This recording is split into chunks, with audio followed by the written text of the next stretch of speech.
Oke, halo teman-teman semua, selamat malam. Halo, halo. Dengaran ya suara saya ya? Iya, Oke, Terdengar, halo, terdengar. apa kabar teman-teman?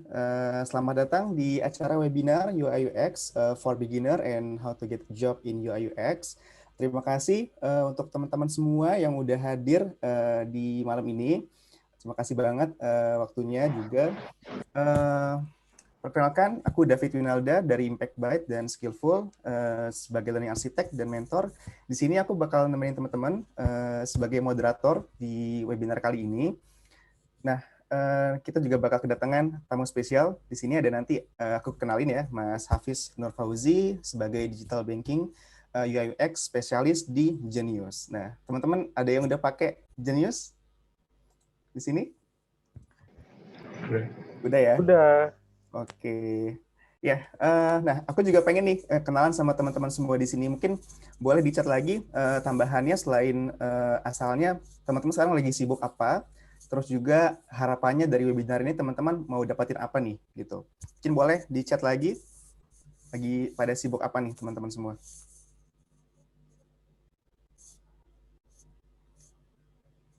Oke. Oke, belajar ilmu baru. Ada yang udah jadi UI UX designer di sini? Oke, sudah ya, Mas Mustaqim. Halo teman-teman semua. Ya, Mas Rijal. Oke, aku coba share screen ya.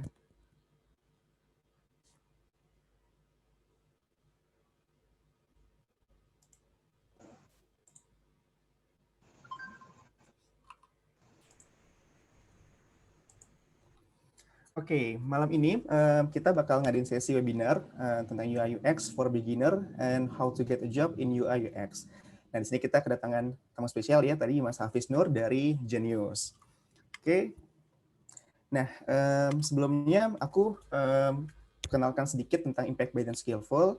Jadi untuk teman-teman yang belum pernah dengar apa itu Impact Byte dan Skillful, jadi di Impact Byte ini kita sebagai coding bootcamp di Indonesia, kita ada di Jakarta dan di Batam, tapi karena COVID ini kita sekarang lagi full remote programnya. Di sini kita punya beberapa program, ada full time full stack JavaScript developer, terus juga ada kelas-kelas part-time. Sekarang yang lagi jalan kita punya kelas part-time front-end dan juga React Native.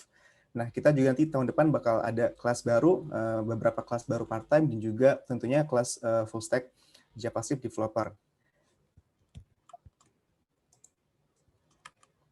Nah, untuk teman-teman yang nanti minat untuk join sebagai programmer ya, mau belajar programming di JavaScript misalnya, kalian bisa daftar. Kita lagi akan mulai di tahun depan, batch pertama di 2021 itu di bulan Januari. Nah, kita full remote kelasnya, nanti teman-teman belajarnya via Zoom, dan kita sekarang lagi ada harga promo.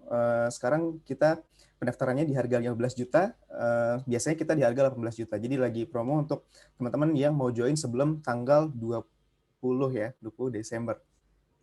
Teman-teman nanti bisa cek detailnya di impactbyte.com untuk program-program lainnya. Nah, ini Skillful. Jadi bedanya apa Skillful dengan Impact Byte? Skillful karena Impact Byte lokasinya di Jakarta dan di Batam, untuk apa ya, memenuhi teman-teman yang ingin belajar digital, nggak terbatas coding aja, kita nanti bakal ngadain juga kelas-kelas lainnya, ditunggu aja di Skillful. Nah, Skillful ini kita platform online untuk teman-teman belajar teknologi, di programming juga tentunya secara online. Teman-teman nanti bakal belajar secara online, terus dapat sertifikat, dan bisa nanti sertifikatnya di-share ke LinkedIn misalnya untuk teman-teman sertifikasi mendapatkan pekerjaan gitu. Nah, ini beberapa fitur dari Skillful. Nanti teman-teman bakal aku kasih akses gratis. Jadi kita punya kelas gratis untuk teman-teman belajar di sini. Nah, ini beberapa fiturnya. Nanti teman-teman bisa belajar langsung. Ada code editornya, terus juga bisa ngerjain project dari sana langsung. Dan ada beberapa kuis juga dan project.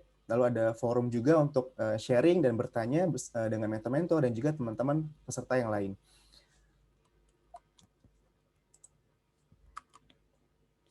Ini beberapa kelas nanti yang akan datang di Skillful. Nah, tadi aku udah kenalan ya sama teman-teman. Aku David dari Skillful yang bakal jadi moderator. Nah, ini beberapa background aku. Oke, ini aku skip aja ya. Kita langsung aja ke speaker-nya. Nah, jadi kita kedatangan tamu spesial Mas Hafiz dari Genius. Untuk profilnya teman-teman bisa lihat di sini. Mas Hafiz lulusan Telkom University ya di Bandung, jurusan informatika ya kalau nggak salah Mas Hafiz. Mas Hafiz juga pernah bekerja di product analyst di pedalos.id, terus juga bekerja di Home Credit Indonesia sebagai digital experience specialist, lalu bekerja sebagai UI designer di pegipegi.com ya. Dan sekarang sedang kerja di Genius di sebagai digital banking UI UX specialist. Oke, mungkin boleh kita sapa nih.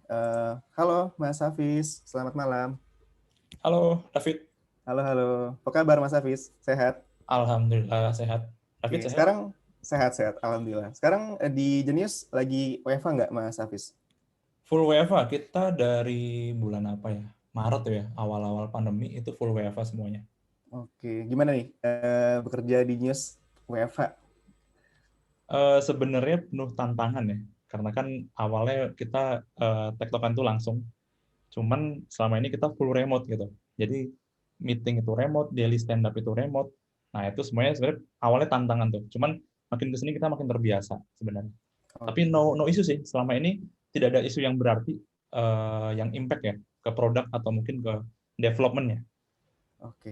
Oke, thank you Mas Hafiz. Selamat datang di Impact Bay juga. Ya. Terima kasih udah join ya di malam ini.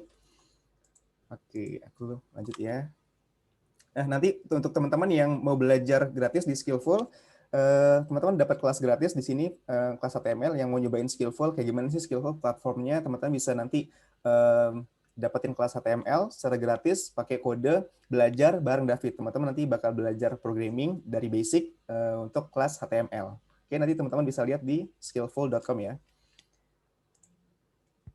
Oke, nah udah siap untuk mendengarkan Mas Hafiz di sini, teman-teman semua? Udah nggak sabar ya? Nah, sebelum mulai, aku mau sampai beberapa hal juga untuk teman-teman juga. Nah, teman-teman temukan tempat yang nyaman dulu ya untuk acara webinar hari ini. Teman-teman siapin air putih atau yang suka ngopi ya, boleh kopi juga. Mungkin siapin notes juga untuk mencatat. Terus juga boleh mungkin kalau sempat diubah namanya plus kotanya juga. Jadi kalau nanti pas kita ada Q&A, teman-teman kita juga tahu teman-teman asalnya dari mana. Tolong juga nanti selama acara mic-nya di mute dulu biar kondusif. Nanti saat Q&A baru boleh kalau misalnya mau tanya langsung, aku akan unmute mic-nya teman-teman ya. Dan juga nanti setiap pertanyaan juga boleh dimasukin ke chat box. Oke ya, teman-teman ya. Oke, nah dari aku ini aja untuk introduction-nya. Sekarang kita langsung aja ke materi dari Mas Hafiz. Silakan Mas Hafiz. Oke, thank you Mas David.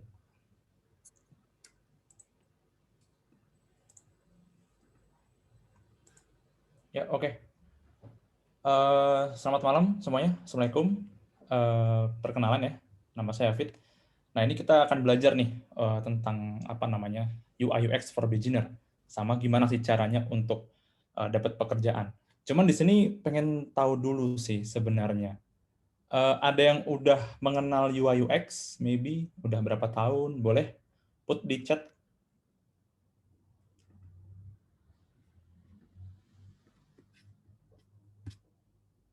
Belum, baru pertama. Baru 6 bulan. Sudah dari kuliah. Oh, ada yang dari kuliah. Oke, bagus, bagus. Baru-baru tahun ini. Oke. Nah, mungkin ada yang profesinya sekarang UI UX, boleh kasih komen juga. Sudah tapi ke UI, otodidak. Oke, ya. Ada yang background-nya developer, maybe? Ada yang developer, teman-teman? Atau mungkin selain developer deh. Mungkin itu content writer, atau yang lain. Oh, ada yang BA. Wow, keren. Oke, ya mungkin ini ada banyak ya apa namanya teman-teman yang pengen belajar nih dari nol gitu. Karena emang sejujurnya UI UX ini emang cenderung ilmu yang baru. Sebenarnya itu kan di luar di US itu sebenarnya udah lama ya, tahun 90-an. Cuman di Indonesia ini baru-baru datang gitu. Sekitar 2015 atau 2014. Nah, kita akan belajar nih untuk dari nol mau seperti apa sih proses-prosesnya. Nah, perkenalan dulu. tadi udah dikenalin juga sama Mas David ya. Saya ulangi lagi. Nama aku Hafiz Nur Fauzi. Jadi di sini aku sekarang kerja di Genius sebagai Digital Banking UI UX Specialist. Nah, kalau di Genius ini masih jadi satu nih. Kalau mungkin di company lain kan ada yang berbeda ya. Ada yang UI designer sendiri, ada yang UX designer sendiri. Nah, cuman kalau di Genius masih jadi satu. Gitu. Nah, terus apa aja sih yang ingin kita pelajari hari ini?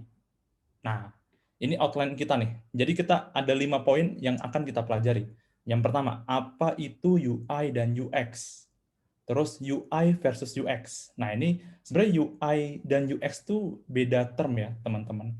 Jadi ini kita perlu tahu dulu nih, apa sih perbedaan antara UI sama UX. Terus yang ketiga, itu elemen dari UX design. Terus yang keempat, tools yang dipakai.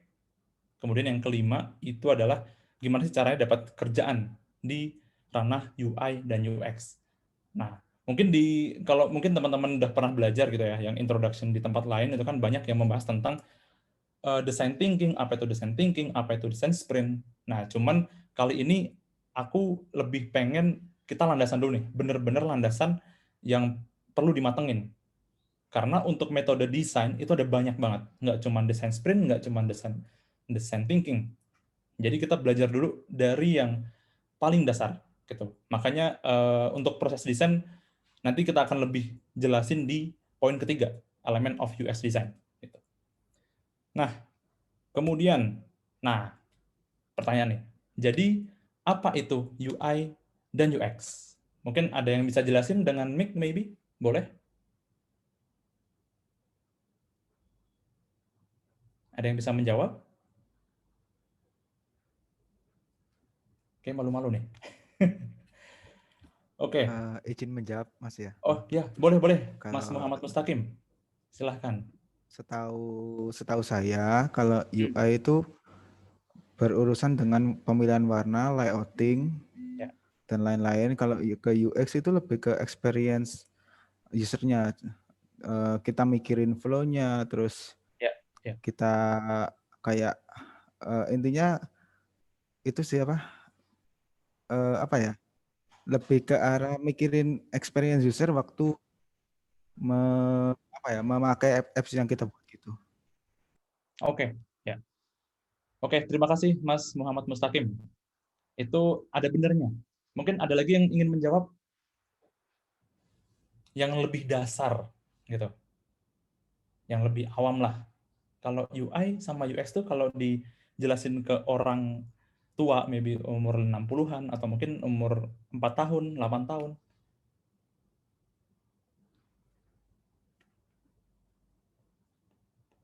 Ada yang bisa bantu jawab? Halo Mas. Ya, silahkan Mas Rizal, Jatmika.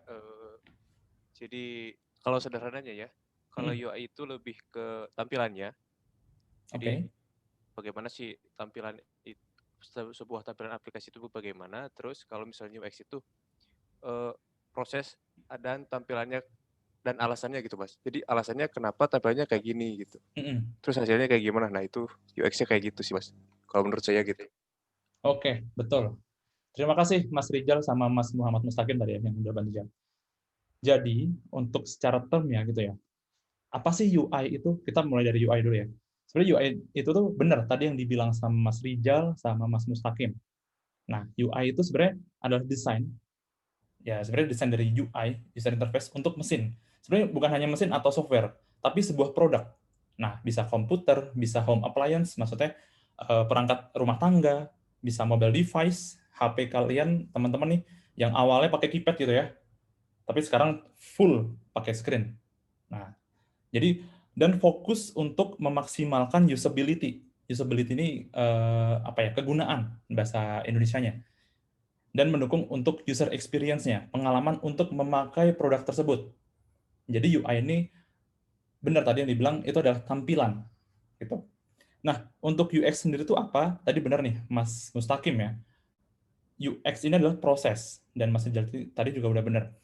Proses untuk mensupport user behavior dalam hal itu usability tadi ya, terus kegunaan usefulness-nya sama desirability dari usernya. Nah, itu di-provide untuk interaksi dalam produknya. Nah, itu adalah UX. Nah, itu ini apa ya? Mungkin agak sedikit detail, cuman secara awamnya gitu ya.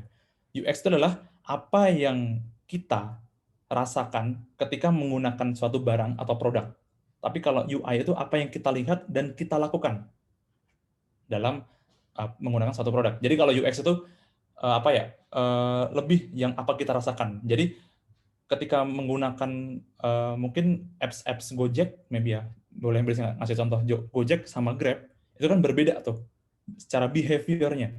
Cuman kita merasakan, kayaknya aku lebih enak pakai Grab deh. Tapi ada orang lain yang bilang, kayak aku lebih enak pakai Gojek deh. Nah, itu berbeda. Nah, cuman kalau dari sisi UI itu dari tampilan, dari pleasure. Gimana kita melihat dari aspek juga satisfaction. Jadi itu yang benar-benar yang bisa dilihat tuh dari sebuah UI untuk menggunakan dari sebuah produk. Nah, term UX itu cetuskan dari Bapak Don Norman. Nah, Bapak ini udah masih hidup ya di tahun 95. Jadi waktu itu Bapak Don Norman ini tuh menemukan term UX pada saat kerja di Apple. Nah, sekarang beliau udah nggak di Apple. Sekarang dia mempunyai badan sendiri namanya NN Group, Nielsen Norman Group, yang dia menyediakan sertifikasi untuk UX Master gitu. Jadi banyak teman-teman di luar sana seperti Boris Hasian, mungkin teman-teman tahu ya. Nah, itu udah tersertifikasi UX dari Nielsen Norman gitu. Nah, terus selanjutnya nih, UI versus UX. Nah, ini dua hal yang berbeda ya. Tapi kita ngomongin dulu dari disiplin ilmunya. Nah, sebenarnya kalau dari disiplin ilmu, UX ini yang di hitam ini ya, yang coklat ini, UI itu irisannya nih. Mungkin aku bisa zoom. Nah, di sini. Nah, sebenarnya UI design itu adalah, atasnya itu adalah interaction design. Jadi irisan dari UX, komunikasi, dan interaction itu membentuk disiplin ilmu UI design. Karena UI design itu cakupannya emang betul ada komunikasi secara visual ataupun teks gitu ya. Terus ada navigasi dan sebagainya. Nah, UX itu sebenarnya cakupannya lebih luas gitu. Dia emang cenderung lebih luas. Dia perlu memahami bagaimana motion design, komunikasi pun juga harus perlu dikuasai. Secara informasi arsitekturnya, ini pun juga perlu dikuasai. Karena ranah UX itu tadi kan dibilang sama Mas Rijal, sama Mas Mustaqim, itu kan lebih ke arah proses. Nah, jadi UX ini yang memproses, UI itu yang memberi tampilannya. Seperti itu. Terus kita lanjut ya. Ini kan secara ada banyak nih ya yang beririsan. Cuman kalau di pekerjaan inti itu ada 3 nih yang beririsan nih. Jadi UX itu beririsan dengan UI sendiri dan visual. Nah, visualnya ada teman-teman graphic design ya. Graphic design itu teman-teman di cafe itu di visual. Nah, ini sebenarnya beririsan nih dengan UX karena kita nggak bisa UX itu kan proses dan bentuk jadinya itu harus ada visualnya.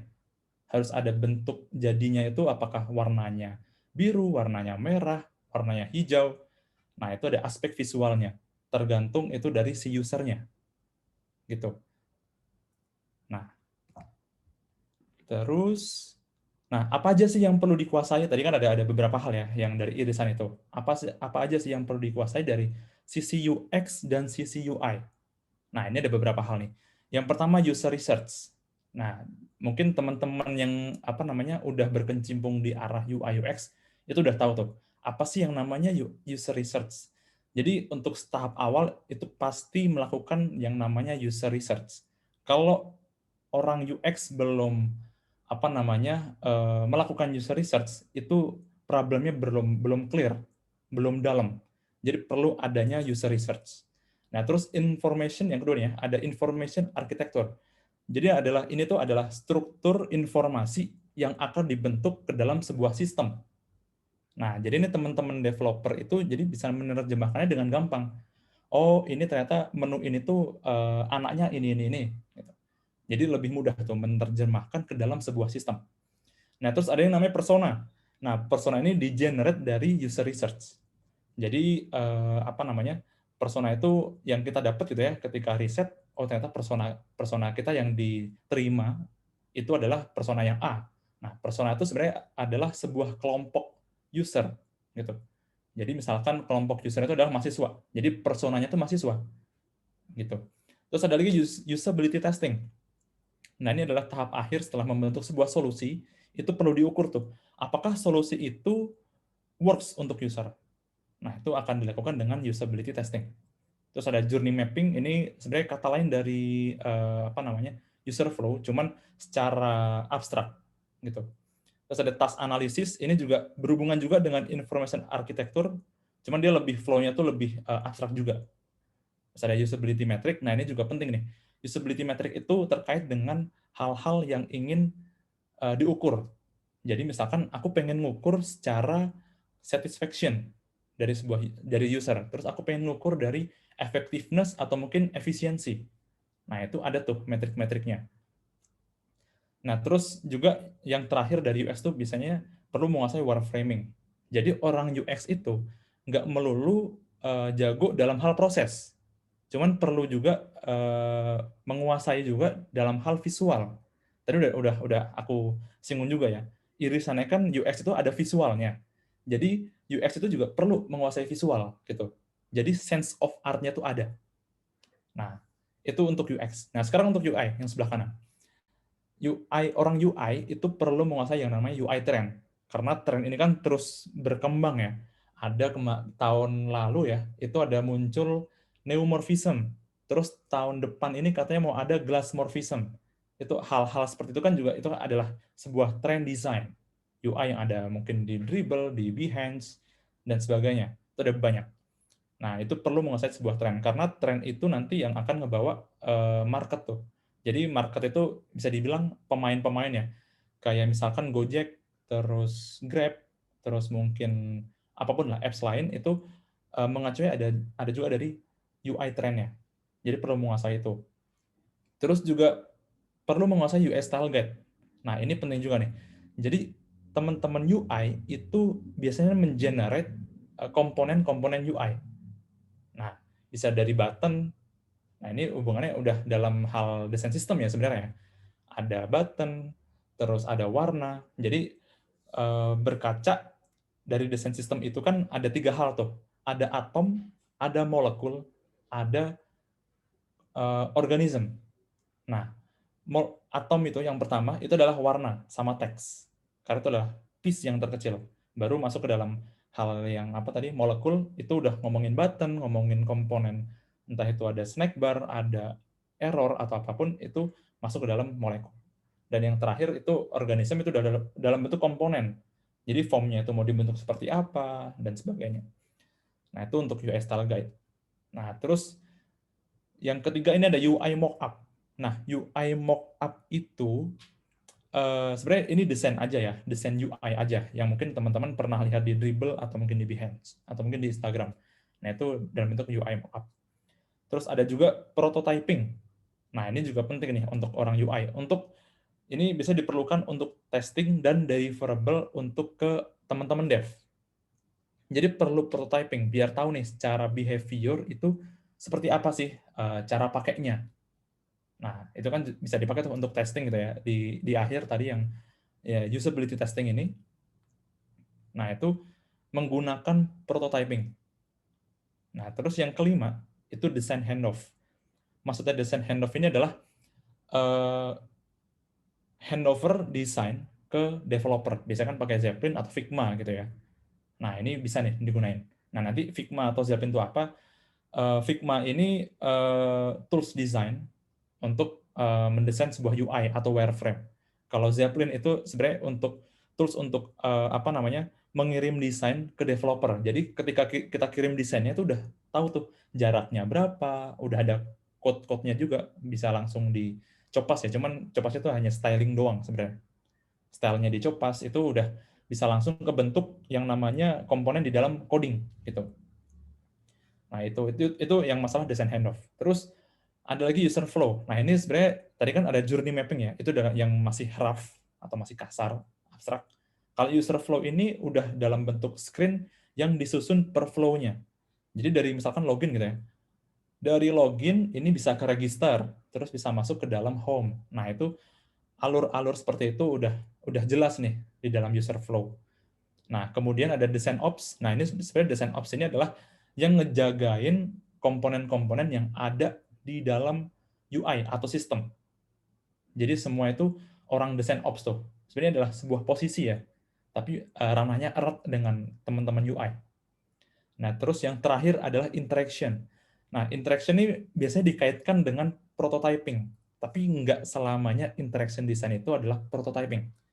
Jadi interaction design ini tuh lebih gimana mendesain sebuah interaksi, misalkan ada interaksi klik button apa, munculnya tuh interaksi seperti apa. Nah, bisa juga interaksinya, kita pengen bikin interaksi untuk sebuah game, misalkan scan AR ya, augmented reality, itu dengan scan itu seperti apa. Nah, itu udah berhubungan dengan interaction design, karena ada interaksi antara si user untuk ngeklik secara sensori motor ya. Nah, secara sensor kita bisa ngeklik, itu apa namanya, responnya seperti apa, itu yang mendesain adalah interaction design. Gitu. Nah, itu adalah hal-hal yang perlu dikuasai. Terus kita lanjut. Nah, ini sebuah flow nih dalam apa namanya kesehariannya. Nah, ini ada teman-teman UI, UX ya, ada UX designer, ada graphic designer, ada UI developer sama application developer. Nah, sebenarnya UI developer ini nggak melulu jadi developer sih, ada designer ya. Karena front end kan lebih ke arah front end developer. Tapi ada juga yang nyebut front end itu adalah UI developer.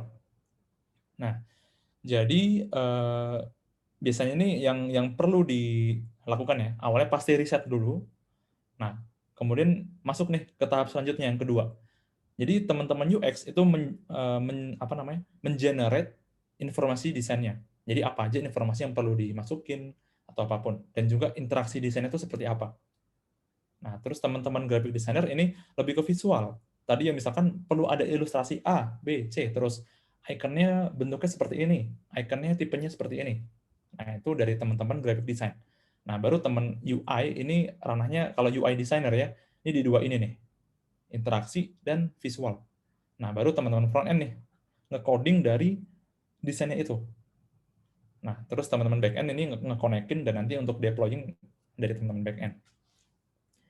Nah, lanjut. Nah, ini mungkin contoh umum ya, perbandingan antara UI dan UX. Nah, kalau kita tahu dulu itu banyak banget botol saus itu dalam bentuk kaca. Nah, ketika kita pakai, mungkin kalau kita lihat itu ya, oh ini bagus nih, kokoh, mewah kalau pakai botol kaca. Cuman ketika kita pengen nuangin saus, itu agak kesusahan. Gitu. Nah, sekarang nih ini contoh juga dari Heinz gitu ya. Ini bukan maksudnya sponsor atau gimana. Ini dari Heinz ini mengeluarkan produk udah dalam bentuk yang botolnya dibalik dan bahannya itu plastik. Jadi mudah untuk dipencet. Nah, ini sebuah UX nih. Jadi yang kiri mungkin dari secara visual ini bagus, cuman UX-nya tuh yang paling bagus adalah yang paling kanan. Dari yang botol saus dibalik ini. Nah, ini contoh umum sih ya. Terus kita lanjut ke yang ketiga, element of UX design. Nah, tadi aku udah sempat singgung ya. Sebenarnya di sini aku bukannya nggak mau untuk menjelaskan apa itu design thinking atau mungkin design sprint. Cuman metode desain itu banyak di luar sana. Nggak cuman dua itu doang. Ada user-centered design, ada children-centered design, ada game development. Itu ada banyak hal. Jadi nggak melulu harus design sprint atau harus design thinking. Nah, apa sih elemen dari UX design? Nah, jadi kita ada satu istilah atau term itu the 5 planes of UX design. Jadi ada 4 lapis atau mungkin 4 pesawat di UX design yang kalau dilakukan bersama itu bisa melaju kencang gitu loh. Bisa langsung direct to the user gitu. Nah, apa aja sih 5 planes ini? Yang pertama, ini sebenarnya ada 5 layer ya. Dari yang paling bawah, kita berkaca dari yang paling abstrak sampai yang paling jelas atau konkret. Nah, yang paling bawah ini adalah strategi. Nanti akan aku jelaskan. Kita akan melihat dari sisi bisnis atau apapun, terus scope, ada structure juga, skeleton, sama surface. Nah, ini elemen of UX design ini sebenarnya yang paling umum yang bisa kita lakukan gitu. Pasti dilakukan. Karena dari strategi sampai dengan scope, structure, skeleton sampai surface itu pasti dilakukan. Nah, kita yang pertama dulu ya, yang paling bawah, strategi. Nah, yang pertama dari strategi plan itu adalah mendefine user needs-nya. Nah, ini penting ya. Tadi kan aku udah sempat singgung yang namanya persona. Nah, ini tempatnya persona itu di sini. Jadi bagaimana problem itu untuk di-solve. Jadi gimana sih caranya kita men-solve sebuah problem? Jadi misalkan masalah ini berangkat dari bisnis. Misalkan ya, kok halaman websiteku ini jarang ada yang jarang ada yang datang ya, jarang ada yang visit ya, atau mungkin kok barangku di dalam Tokopedia kok jarang ada yang check out ya.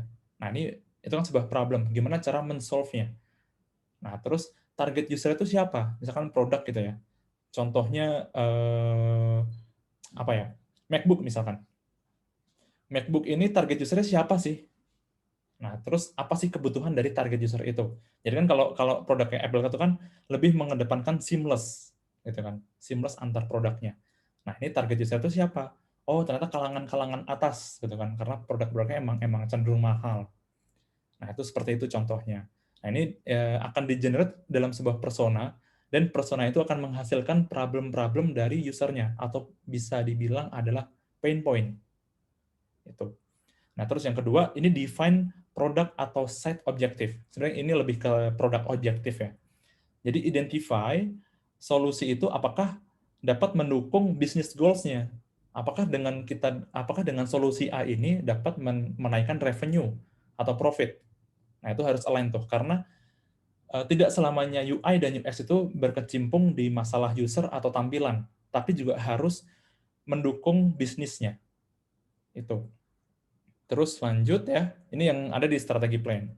Yang kedua, scope plan.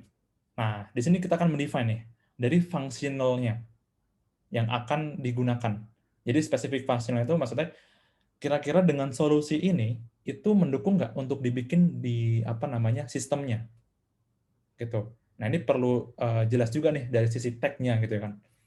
Nah, terus juga yang kedua itu define content requirement. Jadi informasi apa aja yang perlu dimunculin. Jadi identify bagaimana sih sistem itu untuk berkomunikasi dengan user yang lebih enak gitu, sesuai dengan target usernya. Kalau misalkan contohnya nih ya, Gojek itu kan bahasanya lebih lebih ke arah yang gaul gitu. Pesanan kamu sedang diantarin nih, gitu kan. Nah, itu berbeda tuh dengan yang ada di Grab. Nah, itu. Terus juga detailing strategi dari informasi untuk align dengan brand communication. Nah, ini perlu align nih. Untuk masalah komunikasi itu kan berurusan dengan orang-orang marketing ya. Jadi perlu align dengan tim brandcom. Terus lanjut untuk structure plan. Nah, di sini baru nih teman-teman UI bisa berkecimpung untuk mendesain sebuah interaksinya, bagaimana sistem ini merespon dari user behavior-nya, apakah perlu ada error, atau perlu ada pesan warning. Nah, ini ada sebuah interaksi yang dibentuk. Gitu. Nah, terus juga define information architecture. Nah, ini tadi aku udah jelasin ya, information architecture yang nanti bisa kirim ke developer itu lebih mudah nih ngebacanya. Oh, ini strukturnya dari sini. Jadi ngebentuk codingnya tuh lebih mudah gitu. Nah, terus skeleton plan. Nah, di sini juga kita perlu mendefine dari interface-nya. Nah, ini udah nih mulai mendesain yang namanya UI-nya dalam bentuk mockup UI. Nah, terus yang kedua mendefine juga informasinya. Tadi kan mungkin masih rough ya, bagaimana cara berkomunikasi dari sistem ke user.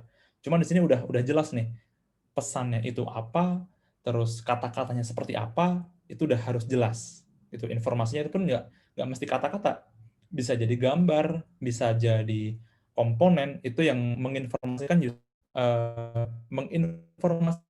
user kalau sistem itu sedang ngapain sih. Ada yang mungkin sistem proses, atau mungkin processing, dan sebagainya. Nah, terus yang terakhir, define navigation design. Nah, di sini kalau teman-teman lihat ya, navigasi desain itu biasanya dikaitkan dengan menu. Nah, menu-menu ini yang biasanya apa ya, saling berketerkaitan tuh. Jadi menu home nanti bisa munculin menu apa aja. Nah, itu navigasi desain. Nah, terus kita lanjut. Nah, yang terakhir surface plane. Nah, ini udah mendefine nih sensory desainnya. Jadi udah bisa menjelaskan nih gimana informasi itu disusun dan dipresent secara visual. Kalau ada gitu. Sistem juga kita bisa mendefine juga untuk sistem bagaimana merespon dari inputan user, apakah dengan getaran atau mungkin dengan visual yang muncul, nah atau mungkin dengan suara. Nah itu udah masuk ke dalam define sensory design. Gitu. Nah, terus pada akhirnya semua itu tuh berkaca dari problem statement. Ini aku perlu tekan ini karena problem statement itu adalah yang paling utama dan yang paling penting sebelum kita mulai untuk mendesain. Jadi kita perlu usernya, mungkin dari bisnisnya. Nah, karena kalau kita apa ya enggak menggali lebih dalam, ketika kita mendesain ini nih sebenarnya solusinya untuk problem yang seperti apa sih? Jadi nggak jelas nih, ngawang-ngawang gitu ketika kita udah mendesain itu alasannya. Nah itu. Terus, nah ini, tools yang dipakai. Nah biasanya, ini kita bagi ya, tadi kan ada 5 tuh ya, ada strategi, ada scope, ada structure, ada skeleton, sama surface. Nah untuk strategi, ini sama scope ini saling beririsan sih. Ada tools yang Notion sama Confluence. Mungkin teman-teman yang kerja itu udah pada denger nih, Confluence sama Notion itu adalah tools untuk dokumentasi. Jadi dokumentasi dari masalah strateginya, dari dokumentasi hasil user testingnya, dari dokumentasi hasil interviewnya. Jadi itu bisa didokumentasikan di dalam Notion atau Confluence. Nah, dalam scope, ini kita bisa define nih, dalam bentuk Jira. Gitu kan. Nah, ini mungkin yang nggak terjadi dalam tech, Jira ini adalah tools untuk project management. Nah, biasanya untuk yang mungkin pernah dengar Scrum, itu biasanya pakai yang namanya Jira. Yang biru ini ya, Jira. Nah, terus untuk structure, tadi kan ada masalah information architecture dan sebagainya. Nah, biasanya sih pakai yang namanya whiteboard, atau mungkin papan jendela, atau mungkin tembok, atau apapun yang bisa digunakan untuk nempel, atau mungkin nulis. Gitu. Nah, terus juga kalau udah berkaitan dengan user flow, itu bisa pakai overflow. Ini overflow ya. Terus yang paling bawah ini adalah whimsical. Gitu. Nah, ini tools yang bisa dipakai untuk di structure. Nah, terus untuk di skeleton, ini udah berhubungan dengan UI, ada Sketch, ada Figma, ada Adobe XD. Nah, ini biasanya teman-teman UI itu sering nih pakai ini. Untuk Sketch, Figma, sama XD. Terus juga untuk yang di surface ya, ini kan udah berhubungan dengan prototype dan bagaimana sistem itu merespon dengan sensor. Nah, ini bisa pakai Marvel, bisa pakai ini yang namanya Protopie, sama kalau mau lebih advance gitu ya, lebih pengen nyentuh hal yang sensory design itu tadi, itu pakai Framer. Ini udah bisa dalam bentuk code dan sebagainya. Nah, ini paling bagus nih biasanya, pakai Framer. Nah, itu untuk tools-nya. Terus, nah tipsnya nih ya, sebenarnya untuk tips untuk teman-teman UX atau mungkin yang pengen memulai, itu kita perlu membiasakan untuk bagaimana kita tahu nih problem dari user. Jadi tips yang pertama itu cari tahu dulu nih problem. Jadi untuk membuat sebuah portofolio gitu ya, aku pengen bikin portofolio nih. Nah, sebenarnya kita cari dulu nih problemnya. Nah, problem ini bisa dari project kalian, bisa dari kuliah, tugas kuliah, atau mungkin bisa jadi ya udah di sekitar kita gitu loh. It could be anything, apapun. Entah itu ketika kita WFH, atau mungkin ketika kita belajar, ketika kita jalan kaki, atau mungkin kita naik busway. Nah, itu apapun bisa digunakan sebagai problem statement-nya. Nah, baru tuh kita gali lebih dalam problemnya sesuai dengan target user-nya seperti apa. Nah, setelah itu muncul tuh kan masalah-masalahnya apa, pain point-nya apa, background user-nya seperti apa, yang nanti itu bisa di-generate nih, solusinya kira-kira tuh apa sih, gitu. Nah, solusi ini bisa jadi bukan hanya solusi gamblang ya, cuman udah dalam bentuk desain UI. Nah, kemudian itu dievaluasi dengan usability testing. Ini penting karena banyak sih dulu ya teman-temanku yang awal-awal karir tuh bikin portfolio tapi jarang di testing. Tapi sebenarnya itu penting karena untuk mengclarify apakah solusi ini tuh udah sesuai dengan usernya gitu. Terus yang terakhir, buat si cerita ini ya, buat proses ini semua itu ke dalam bentuk case study dan publish ke Medium. Karena Medium itu kan platform yang sangat umum untuk publish case UX case study gitu kan. Jadi ini bentuk ke dalam UX case study dalam bentuk artikel. Ada banyak di Medium contoh-contohnya seperti apa, dan nggak saklek ada 1, 2, 3 gitu. Itu di Medium tuh banyak. Kalau mau baca-baca banyak, ada yang belajar UX atau mungkin bikin case study, itu ada banyak di Medium. Terus, nah setelah melakukan itu try again, and again. Jadi perlu dilakukan berkali-kali, biar kita terbiasa untuk tahu nih user need-nya. Jadi kita udah paham gitu loh. Oh, kira-kira kalau masalahnya ini, itu biasanya solusinya ini. Nah, ntar udah terbiasa tuh. Oh, behavior-nya seperti itu. Jadi kita terbentuk tuh, mindset UX-nya tuh udah terbentuk. Sebenarnya kan kita kan tahu ya overview UX tuh seperti apa. Jadi kita sebagai UX design itu bisa mewakili user. Gitu. Jadi kita perlu membiasakan. Nah, ini penting nih. Karena emang perlu banyak portfolio, entah itu di dalam case study atau project, yang itu membentuk sebuah teman-teman UX yang pro itu menjadi tahu nih dan bisa mewakilkan usernya gitu. Nah, terus tips nih untuk yang UI design. Tadi kan udah UX ya, tapi UX itu sebenarnya juga di UI-nya juga sih. Cuman untuk menjadi UI design yang pro atau yang good, itu yang pertama. Ini cara-cara paling gampang sih. Misalkan teman-teman baru banget belajar gitu ya, apa itu UI design dan pengen langsung ngedesain langsung, dan mungkin kalau dirasa belum secantik yang ada di Dribbble gitu loh. Nah, cara yang paling gampang, ini yang pertama. Ini aku dapat tips sih dari temanku yang di Malaysia. Jadi yang pertama, itu cari dulu produk yang kalian senang, entah itu Instagram, TikTok, YouTube, atau Facebook, atau apapun. It could be Zoom juga, yang kita pakai sekarang. Nah, itu desain sama persis plug sesuai dengan produknya. Dari font-nya, dari icon-nya, dari warnanya, dari informasi yang ada di situ, itu desain sama persis plug. Nah, setelah jadi, kita akan tahu nih, oh ternyata ukuran itu segini ya, oh ternyata space-nya itu segini nih. Kita akan tahu tuh bagaimana produk desain di belakang si produk ini, entah Instagram atau TikTok, itu membuat itu ternyata pakai rule-nya tuh seperti ini. Nah, udah tuh kita lakuin lagi gitu ya, di-repeat ulang lagi, diulangin terus sampai kita master nih di dalam hal UI design. Baru kita start tuh untuk eksplorasi UI.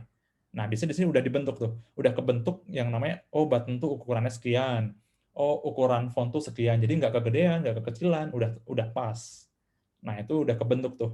Ini cara yang paling gampang nih, menurutku ya.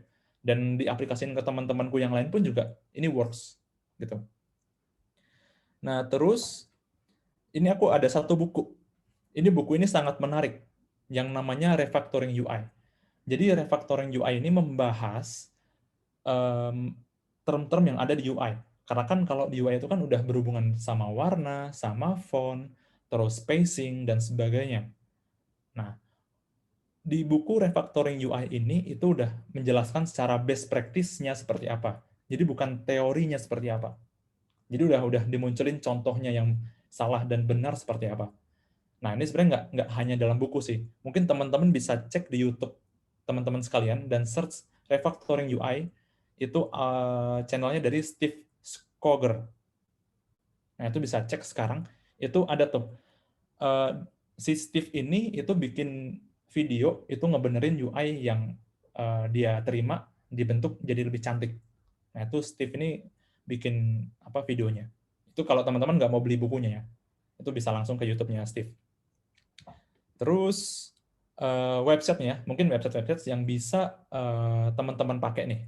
Itu untuk belajar itu ada Medium dari Mas Dwi Nawan, terus Medium juga dari Belajar Desain, terus ini yang NN Group ya, dari si Dan Norman tadi. Terus kalau mau untuk UI-nya itu ada di Instagram-nya uxcel.app. Bagus-bagus kontennya. Nah itu. Terus juga kalau pengen belajar juga, ini kita di Impact Byte ini juga membuka kelas part-time UI UX dan secara remote dan akan diadakan di tahun 2021. Nah, nanti tunggu aja, nanti dari tim Impact Byte itu akan ngirim nih informasinya, kapan akan dibuka, biayanya berapa, terus sistem pendaftarannya seperti apa. Itu pantengin terus di Facebook, Twitter, LinkedIn, atau Instagram-nya Impact Byte. Nah, kita lanjut ya. Nah, sekarang kita di step terakhir, bagaimana kita gimana sih caranya untuk dapat job di UX gitu. Nah, yang jelas ada beberapa step yang perlu dilakukan. Yang pertama, update dulu CV-nya seperti apa. Terus bikin dulu portfolionya dalam bentuk dokumen. Bukan hanya di Medium doang, tapi dikompil jadi satu. Terus juga yang terakhir, cari kerjanya. Nah, kita bahas dulu ya dari yang pertama ya. Update-nya. Nah, ini ada beberapa komponen CV nih. Ada banyak nih. Ini yang aku banyak temuin di LinkedIn. Sama yang aku review ketika Genius. Ada sampai yang ngasih IELTS score, ada yang sampai ngasih tipe darah. Ini hal-hal yang mungkin ada yang penting ya dari self description, dari work experience, cuman ada juga yang penting banget dimunculin gitu loh. Nah, sebenarnya apa aja sih yang sebenarnya bisa dimunculin gitu ketika bikin CV. Itu berlaku ya untuk di luar UX ya untuk CV ini. Nah, ini ya, ini aku ada indikatornya. Yang biru ini nggak terlalu important. Yang orange itu yang sangat important. Yang aku tutupin ya, biru gelap ini nggak penting dimunculin. Jadi yang pertama ada potret foto itu sebenarnya nggak terlalu penting sih untuk dimunculin ya. Jadi it's okay kalau nggak pakai foto. CV itu it's okay nggak pakai foto. Cuman di dalam kondisi tertentu, misalkan kita apply ke PNS, sebagai PNS atau ke BUMN, itu mungkin penting. Cuman untuk di ranah UX, itu less likely sih. Nggak terlalu penting lah untuk sebuah foto profil, foto portrait ini. Nah, cuman yang penting full name, ada work experience, ini paling penting. Sama achievement yang pernah didapat gitu. Nah, ini bisa dibaca nanti ya. Kalau nanti boleh di-share sih sama Mas David ya. Nah, terus good CV itu sebenarnya seperti apa sih? Jadi CV itu kan nanti kan akan dikirim dalam bentuk PDF dan dalam bentuk zip gitu ya. Ya. Jadi dalam CV ini itu usahakan kurang dari 2 MB. Jadi biar bisa di-download nih sama teman-teman HR gitu. Nah, kemudian juga dalam bentuk PDF format yang perlu dibikin gitu ya. Nah, terus clear juga selling point-nya itu apa. Jadi dalam deskripsi work experience itu tahu nih apa yang perlu munculin gitu ya. Yang perlu dijelaskan. Oh, sorry nih, ini koneksi ya udah bagus lagi kah? Kalau Mas Hafiz, cuman videonya agak nge-freeze ya. Lanjutnya nggak apa. Oh ya, oke. Thank you, Mas Ben. Ya. Oke, kita lanjut ya. Terus yang keempat adalah easy to read. Jadi mudah juga untuk dibaca. Jadi nggak semuanya tuh teks hitam semua, tapi ada beberapa komponen yang abu-abu dikit. Nah, terus juga simple is okay. Cuman nggak berarti simple itu bagus. Simple itu is okay, tergantung dengan konteksnya. Terus juga file name-nya itu harus bagus. Jadi usahakan kan kita seformal mungkin ya untuk ngirim CV. Jadi usahakan tuh ada nama kita dan dokumennya itu apa. Jadi misalkan contohnya Hafidz Nur _ CV, bukan CP _ Hafidz gitu. Nah itu contohnya. Nah lanjut. Nah important file untuk apply sebagai desainer ada 3. Yang pertama jelas CV tadi yang udah aku jelasin. Yang kedua updated portfolio. Nah, yang ketiga ada cover letter. Nah, semua ini bisa dikirimin dalam bentuk zip. Jangan pakai RAR ya, teman-teman. Banyak nih teman-teman itu, atau mungkin dulu aku pernah nge-review ya, itu pakainya RAR. Karena nggak semua laptop kantor bisa buka RAR. RAR itu kan hanya ada di Windows, dan itu kan kalau teman-teman di perbankan, contohnya di Jio, kita nggak boleh untuk install WinRAR. Jadi usahakan pakai zip, karena ini yang paling umum tuh, pakai zip. Terus lanjut, portfolio. Tadi aku udah jelasin ya di sini ya. Perlu update portfolio. Nah, gimana caranya untuk membuat sebuah portfolio? Nah, yang pertama, ini kita perlu jelasin ya. UX portfolio itu bukan UX case study, tetapi UX case study adalah bagian dari UX portfolio. Gitu. Ini perlu aku tekanin dulu nih, karena banyak yang berasumsi portfolio itu ya case study aku gitu, tapi enggak. Portfolio itu adalah kumpulan dari case study yang udah pernah kamu bikin, entah itu case study atau desain. Portfolio desain itu masuk dalam portfolio. Jadi itu perbedaannya. Nah, lanjut. Dalam membuat portfolio itu yang jelas yang pertama perlu mention base case study. Jadi case study yang menurut teman-teman tuh bagus gitu ya. Menurut teman-teman tuh bisa menjual, yang pertama. Nah, itu usahakan 3 lah, 3 atau mungkin maksimal 5. Jangan 10 gitu. Kalau cuma 1 pun juga it's okay. Kalau asalkan itu berkualitas gitu ya. Asalkan itu berkualitas, itu it's okay. Terus yang kedua, itu identify juga role kita di dalam case study-nya. Jadi kan kalau di dalam project itu kan kita berkolaborasi dengan produk, kita berkolaborasi dengan tim marketing. Nah, kita identify nih, kita ini role-nya ini sebagai UI UX itu tuh sebagai apa sih selain cuma desainer ya? Kita sebagai yang ngapain sih gitu. Dijelasin tuh role-nya seperti apa. Nah, terus yang ketiga ini visual your explanation. Jadi penjelasan itu nggak melulu dengan kata-kata. Alangkah lebih bagusnya ada visualnya. Jadi bisa lebih menjelaskan gitu. Nah, terus yang keempat ini easily navigate.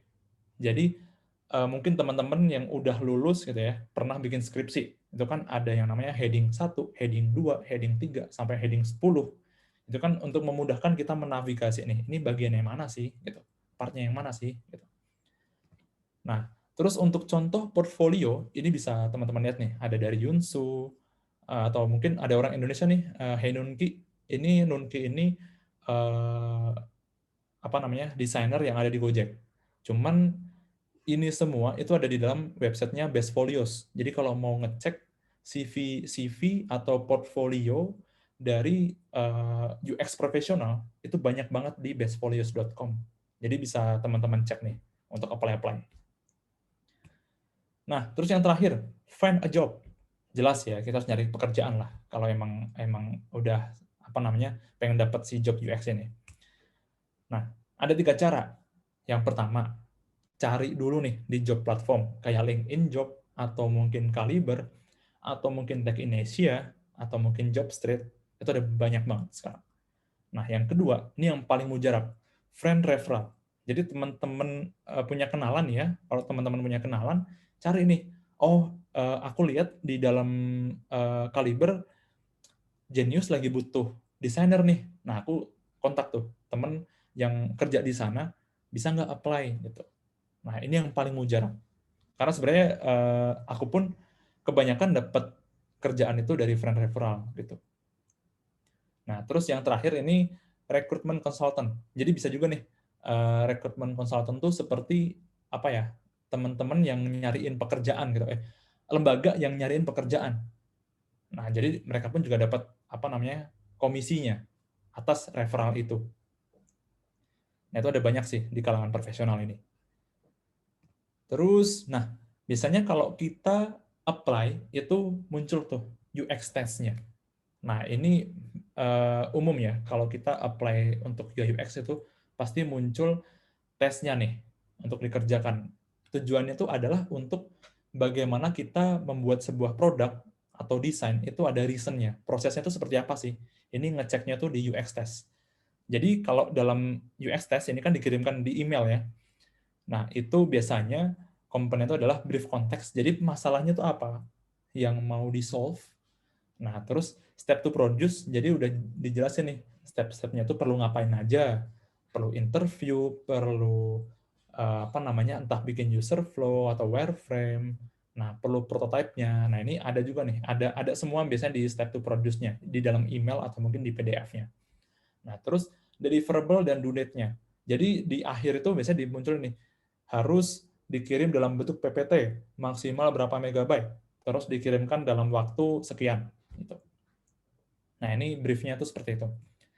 Nah, untuk mengerjakan challenge-nya gitu ya, UX test challenge ini, itu yang pertama, ketika menerima nih ya, misalkan masalahnya tuh A, kita harus tahu nih, jelas dulu masalah A ini tuh sebenarnya benar-benar ada atau enggak.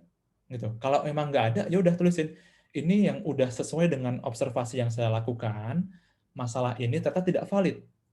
Karena banyak kok masalah itu yang sebenarnya nggak valid, gitu loh. Itu bisa terjadi. Di dunia pekerjaan profesional pun juga bisa terjadi. Masalah itu nggak valid, gitu. Di user ya. Ini dalam konteks user ya. Nah, terus yang kedua, ini follow UX prosesnya. Nah, ini teman-teman kalau yang udah belajar yang namanya design thinking, design sprint, atau mungkin user-centered design, apapun desain metodenya, itu dipakai.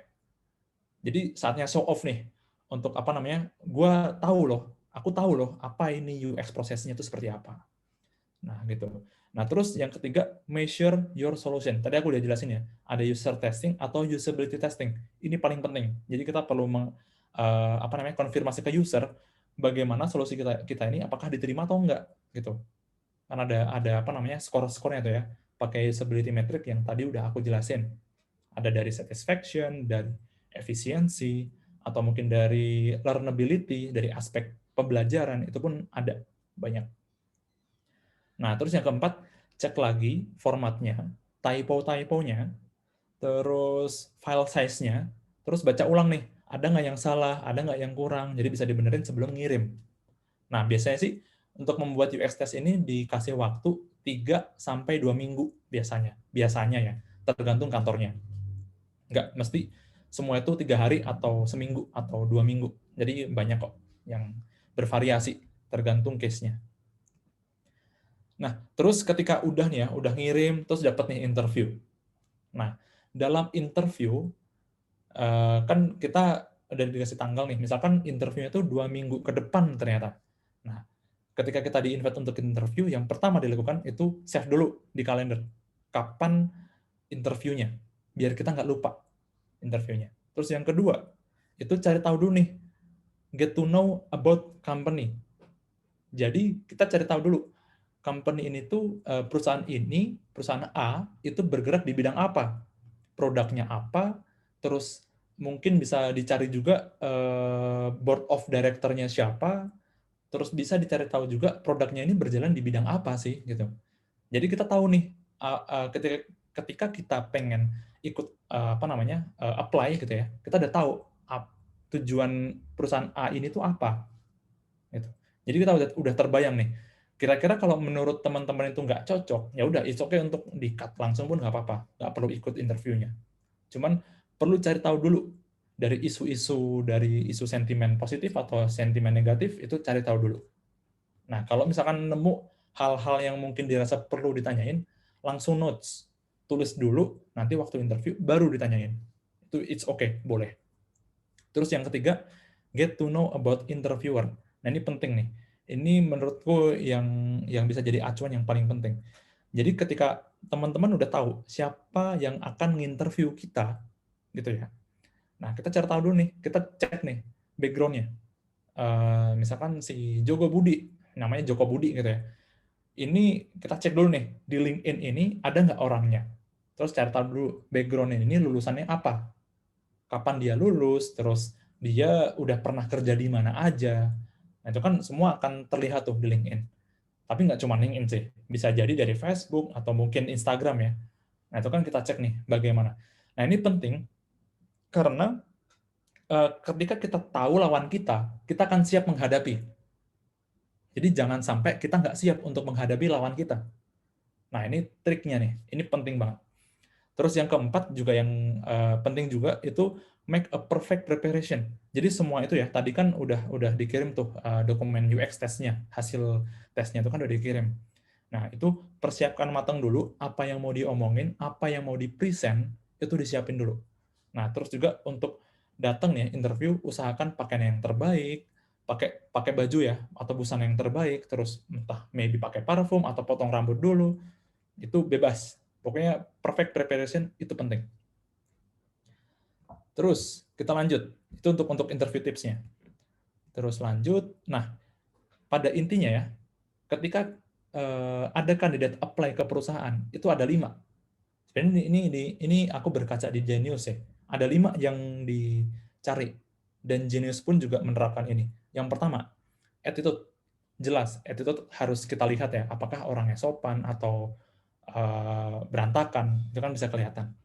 Yang kedua, itu curiosity. Rasa penasarannya itu tinggi. Jadi perlu ditingkatin nih rasa penasarannya. Yang ketiga, gimana sih UX knowledge-nya, apakah sudah sesuai atau belum gitu. Nah, yang keempat, experience-nya ya, bagaimana pengalaman dia sebelumnya, apakah sudah ada atau belum, kalau belum ada, apakah portfolio-nya itu udah bagus. Nah, itu kan bisa dicek tuh, experience-nya dari situ. Nah, terus juga yang kelima, understand the company product. Nah, tadi ya, udah aku jelasin ya, di sini, get to know about company. Nah, ini impact juga nih di sini. Ini akan ketahuan gitu. Apakah kandidat A ini tuh memahami company kita gitu loh, company tujuannya. Kalau udah kenal itu lebih enak tuh untuk menanya-nanya apapun. Nah, itu kuncinya ada 5 ini yang biasanya dinilai dari seorang kandidat. Nah, terus ketika sudah menemukan good vibe gitu ya, udah dapat good vibe dan menurut kalian ini adalah positif gitu ya. Nah, jangan lupa untuk nanya di akhir, next prosesnya ini kira-kira apa ya, dan akan memakan waktu berapa lama. Nah, itu tanyain tuh. Biasanya ada yang bilang, oh ini next-nya ntar akan interview sama atasan kita, atau mungkin nanti akan dapat langsung offering-nya maybe. Nah, itu tanyain tuh, kapan. Nah, kalau tetap nanti follow up ya. Follow up ke recruiter, ke HC-nya atau HR-nya, itu kalau mereka udah lewat dari deadline-nya atau lewat dari tanggal yang dijanjikan. Jadi it's okay kok kalau teman-teman itu tanya lagi nih, ini gimana ya prosesnya, apakah masih dilanjutin atau enggak, itu via email atau mungkin WhatsApp, itu it's okay.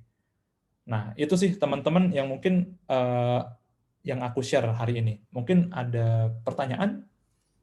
Oke, thank you Mas Hafiz untuk materinya. Luar biasa ya materinya. Boleh kasih reaction-nya buat Mas Hafiz, teman-teman? Boleh kasih applause-nya, reaction Zoom-nya. Thank you. Oke, ini juga luar biasa ya. Aku lihat webinar sejauh ini yang aku jalanin, ini teman-teman yang partisipannya nggak ngurang dari awal sampai terakhir. Oke, jadi ini luar biasa ya untuk teman-teman semua. Ya, luar biasa nih teman-teman. Oke, sekarang kita masuk ke Q&A ya teman-teman ya. Mungkin Mas Hafiz boleh di close bentar share screen-nya, kita langsung discuss ya. Ya. Oke.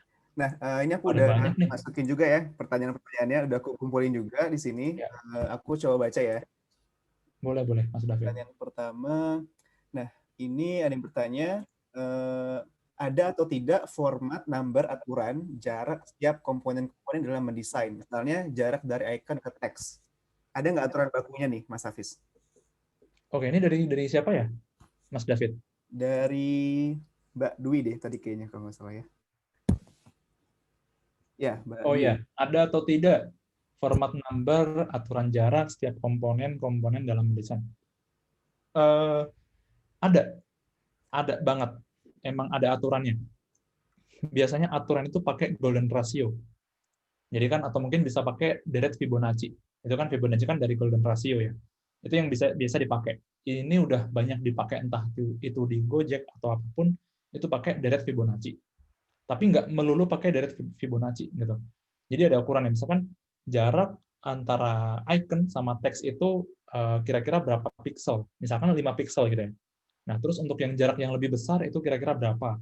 Jadi ada urutannya tuh. Dari yang paling kecil sampai yang paling besar itu ada ukurannya. Dan nggak mesti increment ya, per 5. Mungkin bisa mulai dari 5, 10, 15, nggak melulu seperti itu. Bisa jadi 5, mulai dari 4 misalkan. 4, 8, 12, 16, 24, lompat gitu. Jadi itu pakai deret Fibonacci. Cuman nggak melulu pakai Fibonacci itu bisa work, cuman bisa jadi ada variasi. Karena ada beberapa case tertentu itu kalau pakai deret Fibonacci nggak works. Jadi perlu dimodifikasi dikit. Itu tergantung dari look sih, sama preferensi desainer. Gitu. Oke. David. Oke, thank you Mas Hafiz. Nah, ini Ya. pertanyaan dari aku sebelum lanjutin ke teman-teman yang lain ya. Nah, misalnya Boleh. kita nggak punya sense of art ya. Misalnya aku nggak bisa gambar nih, tapi aku suka seni, cuman nggak bisa gambar gitu kan. Maksudnya benar-benar nggak ada background gambar. Nah, apakah bisa seseorang yang memang dia background itu sama sekali bukan seni, tapi dia udah punya sense of design lah, suka ngeliat desain, suka ngeliat tampilan, apakah dia bisa masuk untuk ke bidang UI atau UX design?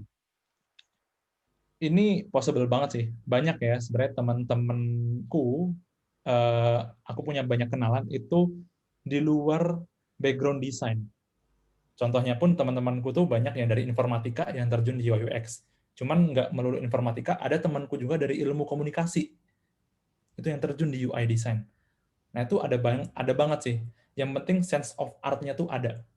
Karena di UI UX itu nggak melulu kita bicara proses atau kita untuk ideation ya, untuk membuat sebuah proses, tapi sense of art-nya tuh harus ada. Nah, itu penting tuh. Ketika kita apply, ketika kita masukin CV ya ke perusahaan, kita cek dulu nih portfolio-nya seperti apa. Jadi untuk teman UX pun juga perlu dicek apakah sense of art-nya kandidat ini tuh udah bagus gitu loh. Jadi nggak melulu tuh untuk UX knowledge-nya tuh udah bagus, cuman kalau dari sisi sense of art-nya tuh kurang bagus, itu ya sorry to say, mungkin akan dikesampingkan dulu. Gitu. Oke. Oke, thank you Mas Hafiz. Nah, sekarang kita lanjut lagi ke pertanyaan dari teman-teman ya. Ini ada yang bertanya, kalau fokus di UX, seberapa pentingkah punya personal website? Atau medium aja udah cukup? Oke, ini dari siapa Mas? Dari David? Mas Reinhardt. Reinhardt. Ya. Reinhardt Evan, oh ya. Malah Mas David mau bertanya, kalau fokus di UX, berapa pentingkah punya personal website? Atau medium saja cukup? Kalau mau fokus di UX, nggak mesti punya personal website. Nggak melulu punya personal website. Yang penting medium itu udah cukup. Kalau nggak medium, ya pakai Notion. Mungkin kalau teman-teman yang udah pakai Notion itu tahu tuh caranya untuk pakai Notion. Cuman yang teman-teman yang belum tahu Notion itu apa, tadi udah aku jelasin, Notion itu adalah tools untuk dokumentasi. Atau mungkin task management, atau itu tuh banyak, itu bisa dipakai. Nah, keunggulannya Notion itu adalah Notion bisa nge-share link-nya ke publik. Bisa di-share, di search di Google pun juga bisa. Link itu ya. Jadi, Notion itu bisa jadi mini personal website kita. Gitu. Bisa kita desain. Nah, cuman terbatas ya. Desainnya nggak bisa se-ekstrim mungkin. Cuman itu bisa tuh di-utilize. Gitu. Gitu Mas Reinhardt. Oke, thank you Mas Hafiz. Ya. Nah, sekarang aku mau nanya lagi soal digital talent UX di Indonesia. Menurut Mas Hafiz, gimana sih sekarang keadaan digital talent di UX di Indonesia? Apakah udah sesuai dengan demand-nya ya? Apakah atau malah kurang nih? Karena permintaannya banyak tapi talent itu nggak ada. Bagus. Sebenarnya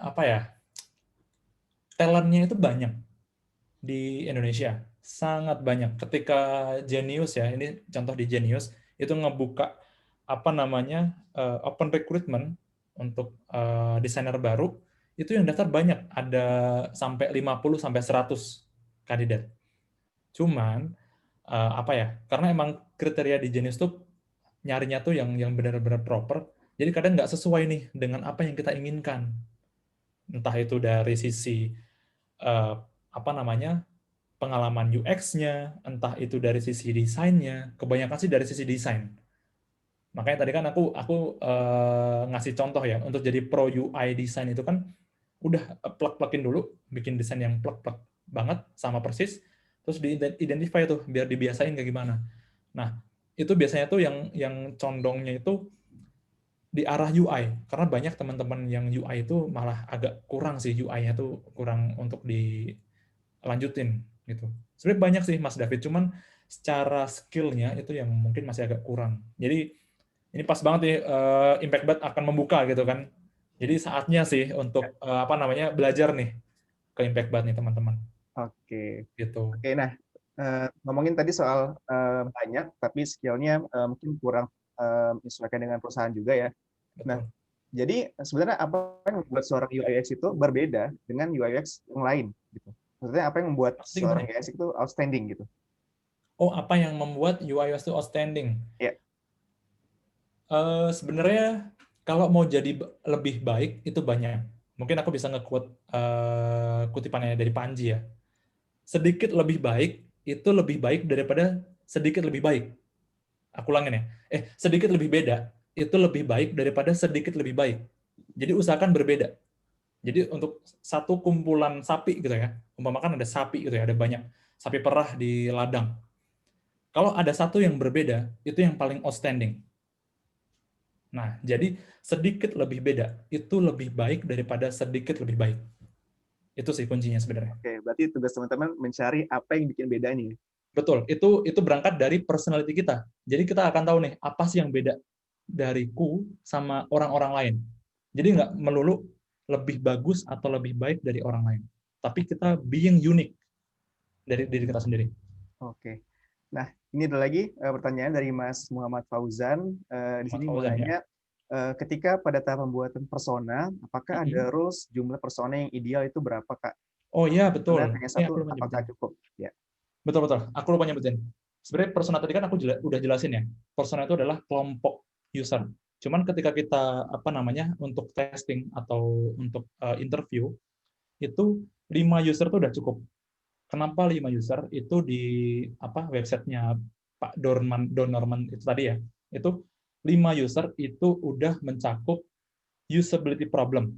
80% usability problem. Jadi 5 user itu udah mewakili itu. Nah, jadi 5 orang tuh sebenarnya cukup. Nggak perlu banyak-banyak sampai 10 atau mungkin 100. Itu nggak perlu. 5 sampai 8 itu udah optimal. Itu sih, Mas Fauzan ya. Oke. Ini banyak banget ya pertanyaannya. Wah, ini Kita iya nih. langsung ya ke Nambah terus nih. next question ya. Sini ada dari Mbak Febriana Kurniasari, langsung DM ke aku pertanyaannya.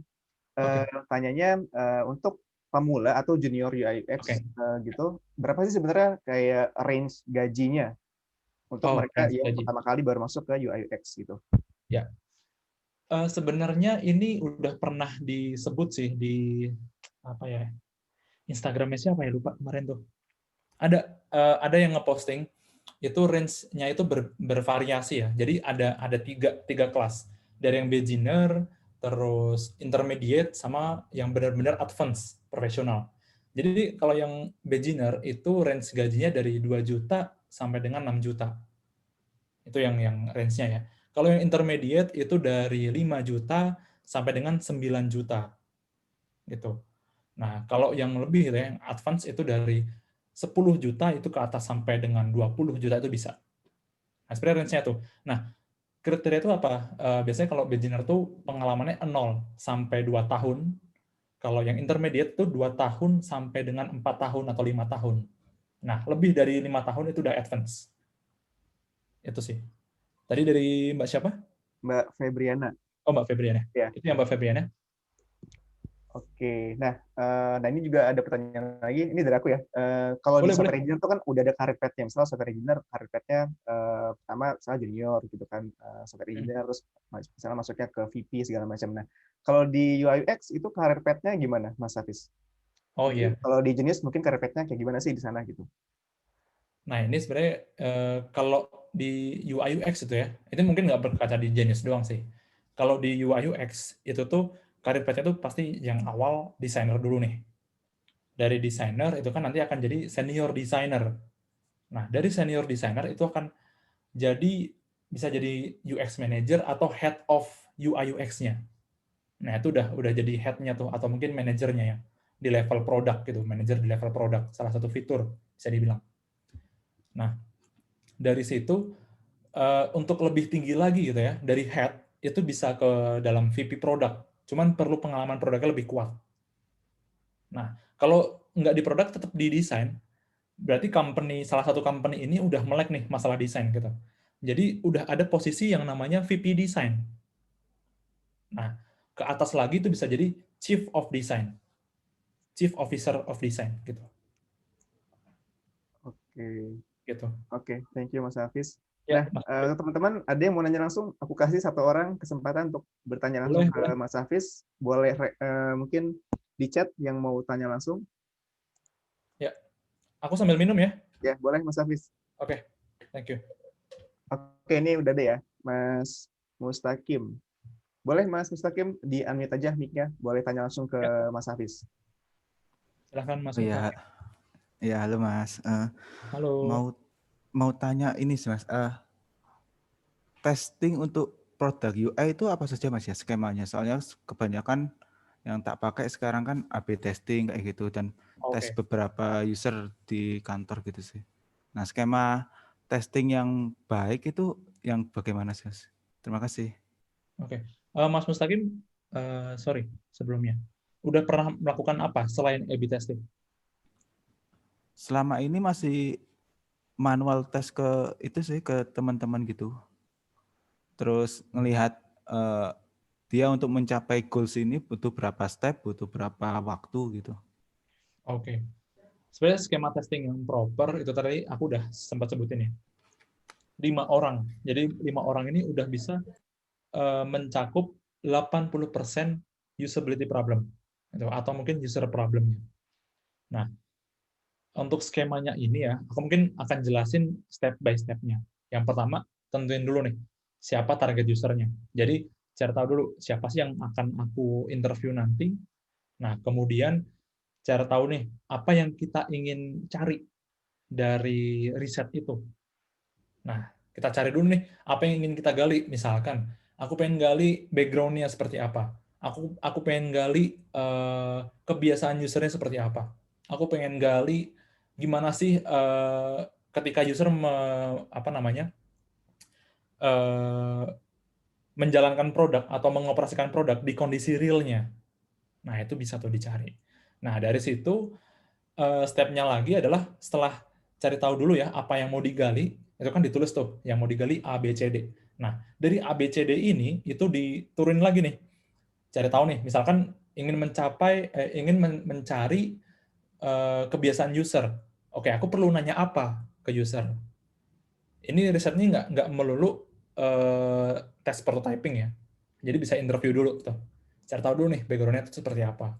Nah, kalau yang berhubungan dengan prototyping, kita jelasin tuh. Jadi ketika kita udah mulai testing gitu ya dari produk kita tes ke user, kan kita bagi tasnya dulu tuh. Ada mungkin 3 tugas yang harus diselesaikan sama user. Yang pertama, user harus login. Coba tolong Mas atau Mbak login dengan platform ini ya, gitu. Nah, kita cari tahu tuh, apakah user ada struggle atau apakah ada yang bingung. Jadi nggak melulu dari waktu sebenarnya. Diukur dari waktu tuh nggak valid sih sebenarnya. Jadi lebih baik cari tahu nih, ketika user A ini tuh menjalankan contoh prototyping itu ada struggle atau enggak gitu. Nah, ketika dia melakukan login itu kita cek, oh ternyata ada yang bingung nih. Mbak, tadi kok kayaknya muter-muter terus ya di halaman ini. Kenapa ya? Ya Mas, tadi aku belum nemu nih tombol loginnya di mana gitu. Nah, itu bisa dicari tahu tuh. Nah, tapi dalam testing itu usahakan jangan leading. Leading itu apa ya? Mengarahkan.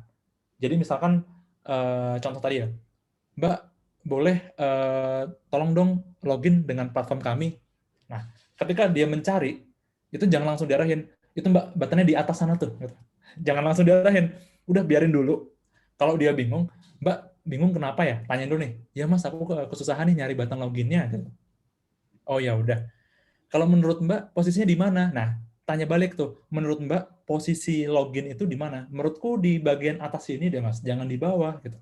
Nah itu hal-hal seperti itu ditanyain. Jangan ngarahin ya. Misalkan yang banyak contoh kasus leading itu, misalkan, Mas, menurutku button ini nggak cocok deh di atas. Atau mungkin, Mas, kok message-nya kayak gini ya? Nah, itu tanya balik tuh. Jangan langsung dijawab, oh iya Mbak, emang dari sistemnya seperti ini. Kalau emang itu flow-nya seperti itu ya. Jadi tanyain ke user tuh, menurut Mbak, bagusnya seperti apa? Menurut Mbak, seperti apa?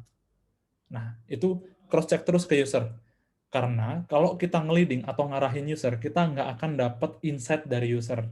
Itu yang pertama kuncinya. Jadi, jangan sampai riset itu nge-leading atau ngarahin user. Itu sih, Mas Hakim tadi ya. Oke. Iya. Ya, Terjawab ya, Mas Hakim ya. ya makasih Mas, udah jelas banget soalnya. Terima kasih. Sama-sama Mas Salim. Oke, nah mungkin ini aku bacain lagi satu pertanyaan terakhir ya sebelum kita tutup. Ini ada pertanyaan dari Mas Yudi Tara. Bertanya, Mas Yudi ini udah sempat ngikut juga magang UX di salah satu perusahaan di Jogja. Nah, kebetulan Mas Hafiz orang Jogja ya. Oh iya, saya Jogja juga nih. Terus membuat landing page. Nah, saya diberi tugas mengkonvert menjadi code HTML, CSS, JavaScript. Nah, menurut Mas Hafiz, apakah sah-sah saja seorang UI UX design harus memahami ranah developer atau menjadi seorang front end juga gitu? Diberi tugas untuk menjadi code. Mungkin aku boleh tanya ya ke Mas Yudi ya. Ini Mas Yudi boleh open mic ya? Boleh, boleh. Menjadi code ini harus ngoding atau cukup munculin CSS-nya doang? Halo, ada suaranya nggak? Ya, kedengeran. Ya, dengar. Untuk itu saya belum explore lebih jauh ya, Mas ya. Untuk convert ke HTML atau CSS-nya, kira-kira toolsnya toolsnya bisa nggak di convert gitu? Kalau misalnya convert bisa nggak ya, Mas? Oh ya, oke, aku paham nih. Soalnya aku tadi tanya dulu kan. Soalnya tuh ada teman-teman UI designer itu disuruh noding, itu ada juga. Cuman tadi kan Mas Yudhitara ini lebih ke arah apa ya? Ada tools untuk men-convert jadi HTML gitu kan. Sebenarnya ada. Itu bisa pakai tadi ya, aku sebutin Figma sama Zeppelin. Nah, dua tools ini itu langsung bisa ngasih code HTML atau mungkin CSS-nya. Kalau di Android iOS pun juga bisa langsung kelihatan tuh styling-stylingnya. Jadi ini sebenarnya lebih ke styling ya, bukan langsung ke coding yang langsung plek-plekan. Nah, itu untuk tools yang nge-convert. Nah, itu tapi nggak dalam bentuk HTML yang langsung terstruktur. Cuman komponen itu stylingnya seperti apa. Jadi styling itu berbeda dengan code HTML. Jadi mungkin teman-teman developer tahu nih ya, kalau HTML itu kan udah tersusun tuh komponen-komponennya. Nah, ini komponennya doang yang dibuat. Gitu. Nggak langsung semuanya. Ada atau enggak tools untuk jadi HTML? Sebenarnya ada, tapi nggak dari desain. Bukan dari Figma atau Sketch yang langsung jadi HTML. Cuman ada tools yang namanya Webflow, mungkin teman-teman udah ada yang dengar. Webflow itu adalah tools untuk membuat website yang udah langsung plug and play doang tuh. Tinggal masukin komponen container, section, button, itu udah langsung bisa. Bisa langsung styling pun juga bisa di situ. Nah, itu ada sih pakai Webflow. Cuman bukan dari desain ke dalam code langsung ya. Cuman itu udah dalam bentuk website sih. Kayak Wix, mungkin teman-teman udah pernah pakai Wix, itu seperti itu. Oke. Makasih Mas Baik, Hafiz. Mas. Terima kasih, Mas. Ya, sama-sama Mas Yudi. Oke, kalau gitu karena waktu kita udah habis ya, pas jam 8:30. Tapi sebelum tutup, kita foto bareng dulu ya, teman-teman ya. Boleh. Teman-teman dibuka kameranya, kita foto bareng dulu bareng Mas Hafiz di sini. Nah, di sini akan ada Mas Ferdi membantu capture ya, Mas Ferdi. Oke, boleh teman-teman dibuka kameranya, kita foto bareng. Oke. Oh iya Mas, nanti ada ini ya, slide terakhir ya Mas David ya. Nanti. Oke. Ya. Betul. Oke, semuanya dibuka dulu kameranya. Boleh semuanya dibuka. Sip. Bentar. Oke. Oke, ini ada Mas Hendra Mutu, Mas Rijal, boleh dibuka kameranya, Mas Ari juga boleh. Siapa lagi nih yang belum buka? Wah, di slide 2 masih banyak yang belum buka. Boleh dibuka semua kameranya, boleh. Sip. Ada Mas Andre Salim juga belum, Mas Tarik, Mas Agung. Oke, sip. Ya. Oke, kalau gitu kita mulai ya, semuanya kita berpose. Oke, saya hitung ya, sesuai ababa saya kita di slide 1 dulu. Oke, tahan ya semua, 1, 2, 3. Oke, sekali lagi, ulang. Bentar, tahan. Bentar. Oke, sekali lagi. Slide 1 lagi, 1, 2, 3. Oke, selanjutnya ke slide 2, tahan. 1, 2, 3. Oke, slide terakhir. 1, 2, 3. Oke, thank you. Oke, thank you. David. Ya, Mas Bari tadi ada slide terakhir apa ya? Yang mana ya? Oh ya, yang itu ya. Ada promo menarik ya dari Skillful. Yang Oke, kode boleh. ya. Ada nggak di slide? Yang di free class atau yang mana? Yes, yang free class ya, yang dari Skillful itu ada. Oke, udah tadi aku udah sampein sih. Oh, Ya, sudah tambahin. Oke, udah ada. mantap kalau gitu. Oke. Ya, nanti teman-teman ingat ya tadi kelasnya kalau mau akses di skillful.com boleh check out pakai kode voucher tadi kelas bareng David ya. Ya. Belajar Belajar bareng bareng David. David. Sorry ya, belajar bareng David. Belajar bareng David. Masih ingat. Oke, kalau gitu teman-teman terima kasih banyak buat kehadirannya malam ini. Semoga teman-teman mendapatkan insight yang banyak ya dari Mas Hafiz dan juga sukses buat teman-teman ke depannya. Ditunggu webinar-webinar selanjutnya di Skillful dan Impact Byte. Terima kasih juga buat Mas Hafiz. Sekali lagi boleh kita kasih reaction buat Mas Hafiz. Thank you Mas Hafiz buat waktu. Jangan lupa tahun depan ada ini nih kelas part-time-nya. Ditunggu ya teman-teman ya. Tunggu ya teman-teman. Nanti di Impact Byte ya. Oke, kalau gitu terima kasih. Aku tutup ya sesi webinar kali ini. Selamat malam. Assalamualaikum warahmatullahi wabarakatuh. Bye-bye teman-teman semua. Waalaikumsalam.